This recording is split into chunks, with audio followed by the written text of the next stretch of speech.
Well, I told you my whole my Robin Williams tribute, man. What's that? Every time I make a drink at a restaurant, Yeah. just mix all the sodas together, and I make a Robin Williams. Okay. What am I missing? So, when you take all the sodas and you mix them all together on the soda machine. Is that something I should know? Like, I don't get the reference. Oh, son of a bitch! You're making this very. I'm really not trying. I'm sorry. I want to come along with you. Help me come along with you. You're killing me, Smalls. Because he. Well, normally that's referred to as a suicide. Oh shit! Fuck. Sorry. Sorry. God damn it. Multiple sodas together. Sorry. Oh. Sorry. Wow. I didn't mean to make you work for it, but I didn't. I literally did not know what you were on about with that one. Sorry. That's. Oof. All right. Sorry to everybody who had to witness that. So I call it a Robin Williams. I gotcha. Well, I would have called it a Dave Carradine, honestly. Yeah, but we don't know if that was really suicide. Oh, well, okay, fair enough. It wasn't, but it was. Yeah. Accidental suicide is still suicide. But I like to think that when I mix a delightful, fuzzy, overly sweet concoction of every soda available, name it after one of my favorite comedic actors, Robin Williams. So do that, kids. If someone says, "Hey, man, what are you doing at the Chipotle soda machine?" Say, "Making a Robin Williams." This shit's getting dark. Oh fuck. Nanu, fucking Nanu. Well, I guess they said that he only had a couple years to live anyways because of other health problems and shit. So. Yeah, you don't. Sad. I don't think you get to that point. I mean, you got a lot of dark shit anyways because he's a comedian. And comedians basically fucked. Like, let's be honest. You don't go that route without just a heap of trouble. Well, a lot of times it is catharsis. A lot of times you get up on stage to, Louis is the perfect example of that shit. Like, he says some dark shit. He happens to make it funny, but that's a coping mechanism. Right. And that's why you get, a lot of comedians get that charge on stage and stuff, but I think a lot of it too, it's helpful for them. It's cathartic. It's not just excitement. It's like airing your problems, like talking to a therapist. It is therapy. Yeah. You get to stand up on stage and give everyone your baggage and your shit, and then they laugh and thank you for it, as opposed to telling a therapist or telling a friend. Right. You don't want to hear that shit. Yeah, most people don't want to hear that shit. Well, what was that one Louis episode where he? Oh, am I overburdened again? Fuck. Where he like just calls out the heckler and is like, we only get like 8 minutes a week or whatever on stage. Like, that's our time, and you're ruining it by heckling and shit. So. I saw Russell Brand do that. Oh, break someone down for heckling? Oh, yeah. Really? I would love to see that. This lady was drunk, and she just kept, like, asking him to do jokes from, like, one of his stand-up, like, from one of his specials. Yeah. And he just kept saying, like, "Sweetie, I've already done that. Like, you can watch the DVD." Yeah. Like, but then at some point, he just got mad. Yeah.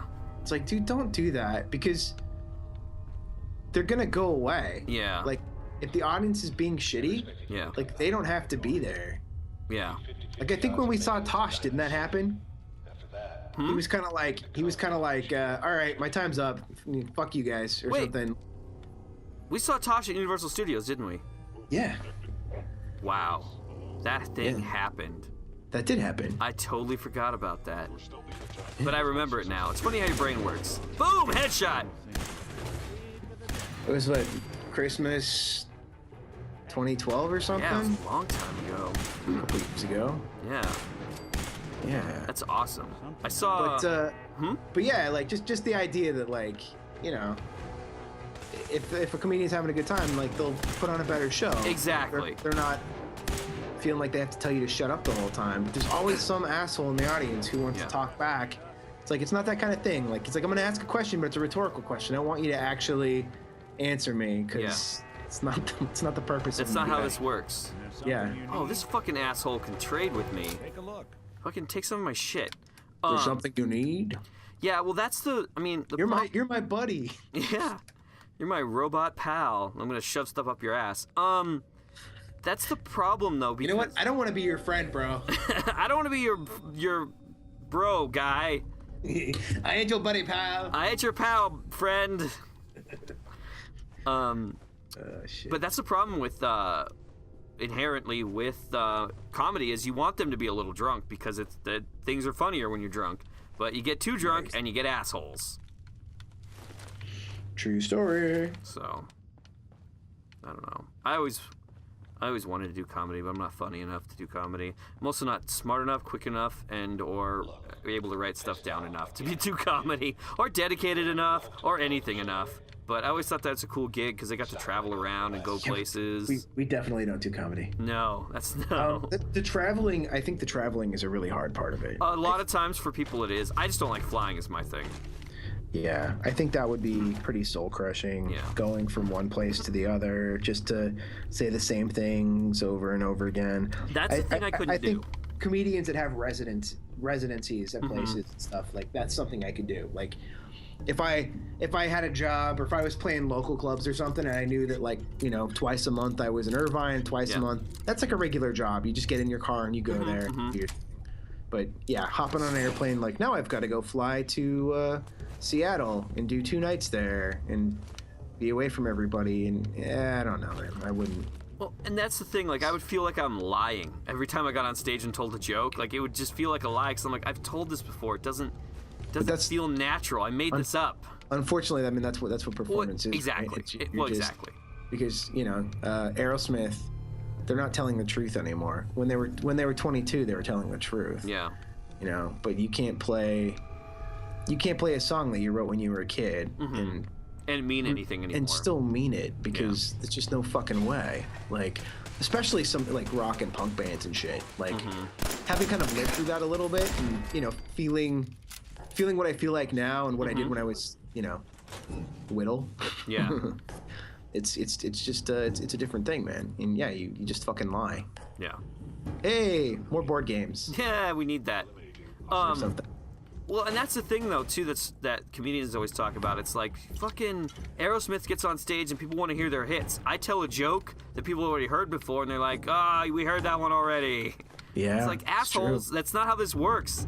Or they yell that they want to hear it. Oh, yeah. You're trying to give them something new. Yeah. And it's like, tell us that one about, it's like, yeah, you've got the special, man. You don't have to. It's like, you came here to see me. How about I do me? Yeah. I'll be me, and then you be you, and you enjoy it. Yeah. And you everybody just shut the fuck up. Well, everyone's got an opinion, and they're all entitled to their opinions, apparently, for some reason. Boom, headshot. Nope, not entitled to their opinions. No. Well, they are entitled to their opinions, and they're also entitled to keep it to them fucking selves. Nobody wants to hear your stupid, backwards, racist, ignorant opinion. This is a very angry playthrough. Well, I mean, I'm projecting at this point too, right? Because I say some shit too. But you know, people don't have to listen to me. I wish they would, but they don't have to. There's a volume button. I might try stand up someday. That'd be fun. I might just to write like a few things down. You know, to not do a full like whatever, but to go up and do like 5 or 10 minutes just to give it a try. That's what I mean. A lot of comedians will do that when they're traveling. You know, like they get pulled into a place and they just do a couple 5 minutes. I think that'd be. I just like the idea of having a skill that is universal, that you can take anywhere. That is true. Yeah. I like the idea of that. Like, kind of like mechanic, but mechanic you need a shop and stuff for. Comedian, you just need a stage. You just need a venue, stage, and a microphone. Yeah. You know what it is? It's my fucking water. It's weighing me down. I forgot. I have like over 100 water, and each water is like 0.5 pounds. So I have like 50 pounds of water on me. Shit. There we go. Water's heavy, bro. I don't know if you know that.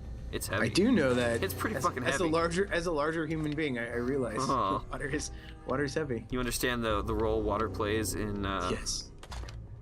Ooh, fusion cores. Fuck yeah, 4 of them. All our fusion cores belong to us. So. And that poster, steal that shit. I don't know what's going on there. This isn't Metal Gear. I know we can't steal cute anime girl posters and put them in our box. Put them all over our base. Yeah. Looks like a duck wearing a gas mask. All right. Protect yourself before you rickety wreck yourself. So it's weird. Like if you read all the like the terminals and shit, it's like there's a real disregard for human life, and this was like back in a time of prosperity, like before the war. Everything's like, oh, fucking like third person died this week, we're gonna keep going with the with the whatevers and shit. And it's like there's just all the terminal entries are like, ah, fuck people. So maybe we kind of deserved a little bit of a bombing.